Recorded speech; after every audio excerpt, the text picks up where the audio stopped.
이 소식에 인도 현지에 있던 수많은 일본인들은 발칵 뒤집혔는데요. 반면 한국에게는 희망찬 소식이 들려왔다고 합니다. 과연 인도에서 무슨 일이 벌어지고 있는지 지금부터 자세히 설명해드리도록 하겠습니다. 14억 인구를 보유한 인도 평균 연령이 40대인 한국이나 일본에 비해 인도는 평균 연령이 27살밖에 안 된다고 하는데요. 출산율 또한 높아 국제연합은 인도가 중국의 인구를 몇 년 안에 따라잡을 것이라고 전망하기도 했죠. 경제력 또한 남다릅니다. 세계은행이 발표한 보고서에 따르면 경제 성장률 또한 인도가 중국보다 훨씬 높았는데요. 일본의 니케이 신문은 2019년에는 인도가 현재 GDP가 자신보다 2배인 일본을 제치고 세계 3위로 부상할 것이라고 전망하기도 했죠. 이렇게 넓은 내수시장과 잠재적 파워를 보유한 인도는 패권국으로 부상한 중국을 견제할 수 있는 대안으로 떠오르고 있습니다. G3로 성장할 가능성이 높아 많은 국가들의 인도에 관심을 보이고 있죠. 아시아 국가들 역시 인도의 성장 가능성을 높게 보고 인도에 많이 진출해 있는데요. 그 중에서도 특히 구자라트주에 많다고 합니다. 인도는 수도나 대도시를 제외하고 총 18개의 주로 구성되어 있는데요. 이 중 단연 가장 빠르게 성장하고 있는 주가 바로 구자라트주입니다. 구자라트의 면적은 19만 6천 제곱킬로미터로 한반도보다 조금 작지만 인구는 7천만 명이나 되는데요. 구자라트는 인도 내에서 경제 성장률이 제일 높으며 인도 국내 총생산에서 차지하는 비중도 72.7%로 가장 높죠. 이렇게 구자라트 지방이 발전할 수 있었던 건 현재 인도 연방 총리인 나렌드라 모디가 구자라트의 주총리로 재임했기에 가능했습니다. 모디 총리는 2001년부터 2014년까지 구자라트주 총리를 역임하며 산업 인프라 확충 등 기업 환경 개선에 힘을 기울였다고 하는데요. 덕분에 현재 구자라트에는 인도 500대 기업 중화업의 본사가 둥지를 틀고 있습니다. 여기서 눈여겨볼 점은 구자라트가 유독 일본 기업이 많다는 점인데요. 일본인들은 구자라트를 미니 재팬이라고 부를 정도라고 합니다. 하지만 모디 총리는 예전부터 이를 흡족해 하지 않았다고 전해지는데요. 그 이유는 모디 총리가 일찍이 품었던 꿈 때문이라고 합니다. 그는 구자라트를 한국처럼 만들려고 했고 한국 기업들이 구자라트에 많이 들어오길 소망했습니다.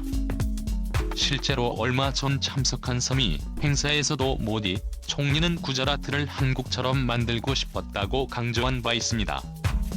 그의 바람과는 달리 구자라트는 일본 기업들의 터전으로 거듭나게 됩니다.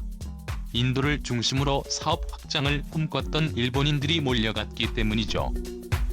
사카키 바라스케 전 일본 대장성 차관은 자신이 출간한 저서 인도를 읽는다에서 인도의 지리적 중요성을 강조합니다. 이를 제대로 이해하고 과감한 투자를 해야 일본이 성공할 수 있는 길이라고 역설했죠. 덕분에 구자라트 지방은 순식간에 일본 기업으로 덮이기 시작했습니다. 반면 한국은 인도에 많이 진출하지 못했죠. 점점 인도를 일본 기업들이 거의 점령하다시피 해왔습니다. 지리적 중요성 외에도 일본이 인도에 투자하게 된 배경은 값싼 인건비였습니다. 일본은 2000년대 초만 하더라도 자국의 인건비가 감당이 안 돼 중국에 공장을 대고 지었습니다. 하지만 얼마 안 가 중국 경제가 발전하고 따라서 인건비도 오르게 되었죠. 일본은 중국 임금의 3분의 1 수준인 베트남이나 인도네시아로 공장을 옮기게 됩니다. 베트남과 인도네시아마저 인건비가 상승하자 일본은 그보다 싼 방글라데시로 공장을 옮겼죠. 그러다 때마침 인도가 엄청난 부상을 하게 되는데요.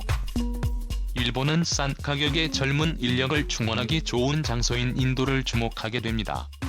국가 차원에서도 전폭적인 지원을 받게 되자 일본 기업들은 되고 인도로 넘어가게 된 것이죠. 많은 인도인들은 이를 탐탁치 않아 있습니다.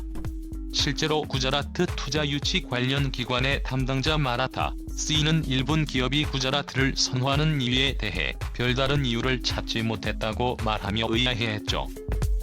불행히도 인도에도 인건비 상승의 바람이 불어 닥쳤습니다. 인도의 경제 일간지 이코노믹 타임스는 근래 들어 임금 인상률이 약 10% 이상을 기록할 것으로 전망했는데요. 상승하는 경제력만큼 인건비도 늘어난 곳입니다. 싼 인건비에 의존했던 일본 기업들은 심각한 위기를 겪었는데요. 일본이 자랑하는 수원이나 스즈키 등 비교적 일찍 진출한 기업들의 제품이 인도 시장에서 가격 경쟁력을 잃어가며 쇠퇴하기 시작했습니다. 엎친 데 덮친 격으로 인도에 진출한 현대자동차와 삼성전자 등 한국의 대기업들이 본격적으로 들어오며 일본이 차지한 점유율을 뺏기기 시작했습니다. 위기를 느낀 일본 기업들은 새로운 전략을 구상해야 했습니다. 그러나 태세를 가다듬고 반격을 준비하던 일본 기업에게 청천벽력 같은 소식이 전해지게 됩니다. 모디 총리가 드디어 결단을 내리게 된 것이죠. 세계적인 잡지 타임즈는 인도 경제를 분석하는 심층 기사를 실었습니다.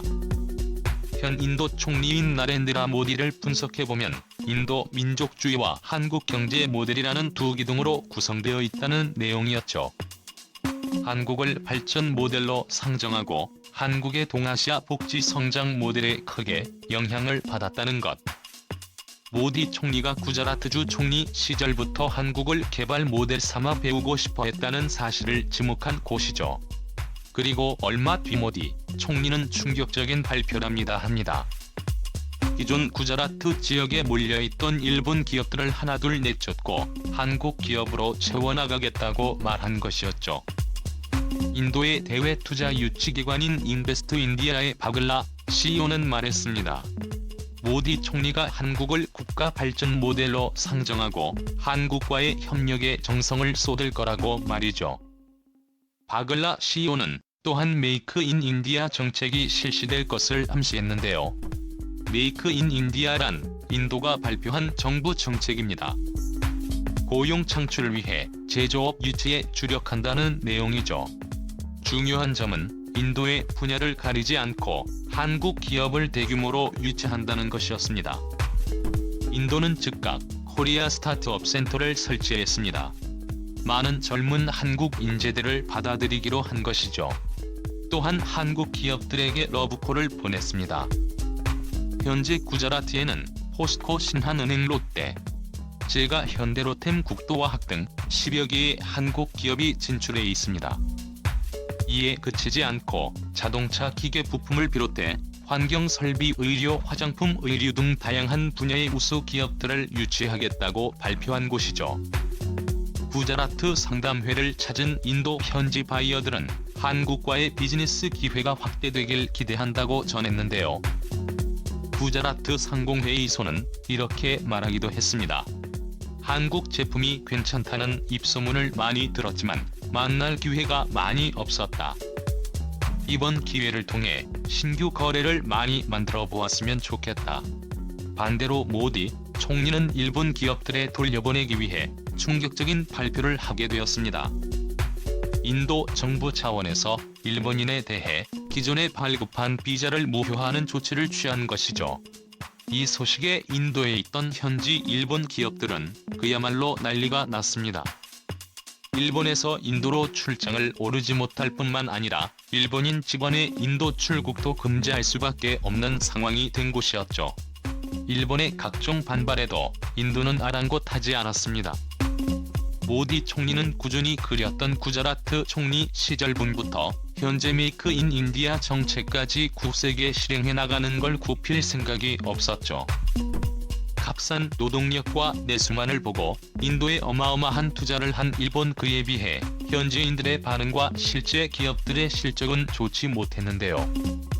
현재 인도 정부는 직접 나서 일본 회사를 쫓아내고 그 자리에 한국 기업을 유치 새로운 사업을 해나갈 계획입니다.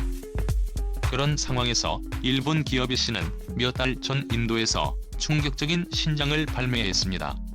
바로 계피라는 라면인데요. 야심차게 내놓은 이 신상 라면의 포장지에는 놀랍게도 엄청이라는 한글 단어가 적혀 있습니다. 맛도 한국의 불닭볶음면과 흡사하다고 하는데요. 일본 유명 식품기업이 한국 불닭볶음면을 카피한 사실이 드러나며 비난을 받았습니다. 포장에 한국어를 집어넣어 인도인들을 교묘하게 속이려고 했던 것입니다. 이 씨는 뻔뻔하게도 자신들이 만든 정품이라고 말하며 오리발을 내밀고 있죠.